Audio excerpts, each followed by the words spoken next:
Hey guys, আসসালামু আলাইকুম। Welcome to Tasim super blog.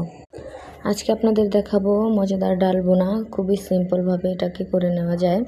এর জন্য প্রথমে কড়াইতে তেল দিয়ে এর মধ্যে দিয়ে দিলাম পেঁয়াজগুলোকে সুন্দর করে ব্রাউন করা হয়ে আসলে এর মধ্যে আদা রসুন বাটা, গরম মশলা সামান্য পরিমাণে, হলুদ মরিচের গুঁড়া এগুলো দিয়ে সুন্দর করে নাড়াচাড়া দিয়ে পানি দিয়ে সুন্দর করে কষিয়ে নেব।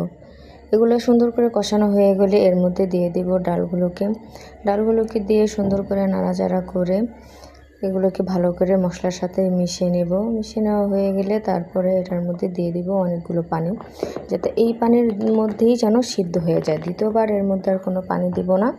তারপরে এটাকে সুন্দর করে ঢাকনা দিয়ে ঢেকে দিব। তো আমার ডালগুলো মোটামুটি বেশিরভাগই সিদ্ধ হয়ে এসেছে।